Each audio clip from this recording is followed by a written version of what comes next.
Straight talk only in this room. Haha. So I just got out of Elm Street 3. And, wow. Definitely still my favorite of the franchise. It was awesome being able to see it, this way. The same as the past two. But going on this journey also and trying to kind of re-rank these movies for myself and see how I feel about them, that's also been kind of eye-opening too. Like part 2, I've always been a big fan of part 2, but last night I guess maybe because of the theatrical experience, I loved it more than I ever have before. Same thing for tonight. Dream Warriors.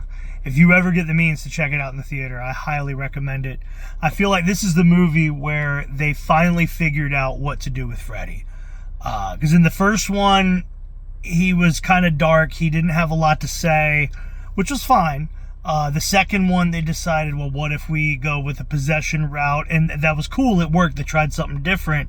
So this time, they figured, well, let's go back to him attacking in dreams. But let's raise the bar a little bit. Fantastic movie. The pacing's great.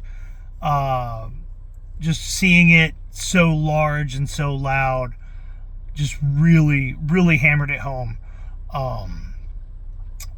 It's funny though, because you see these movies so many times, and when you finally get the chance to check them out in some kind of different way, it really helps you appreciate it that little bit more. The original Halloween is my favorite movie of all time. And a few years ago, I got to catch a screening of Halloween in a theater. Now, that's a movie, much like these Elm Street movies, I can quote these movies backwards practically. I'm not going to learn any new things about it. I'm not going to notice anything I've never seen before. But getting to see it in a packed room full of people, on a big screen with loudspeakers, it's nice. So for Dream Warriors, it almost makes me upset that I have the movies that I have left to look forward to, because Dream Warriors kind of sets such a high bar. If they could have just stuck with that formula and not went so campy with it and not went so comical with it, I feel like Elm Street would have been taken a lot more seriously over the years. I really don't have much to say about this one other than it was a perfect night. It really was. So, yeah. Got a few days. I got a week, actually, until I'll be back for the Dream Master. And then the following day, I'll be here for the Dream Child. I'm not the biggest fan of those movies. I watch them the least, so I'm less familiar with, the intricacies of each one than I am with the first three.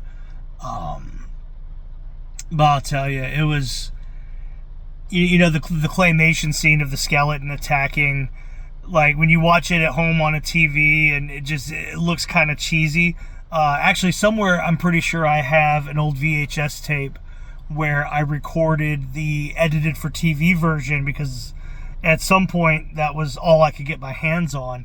I'm gonna have to dig through and see if I have that. That could be a fun watch. But anyway, seeing the stop motion skeleton fight thing,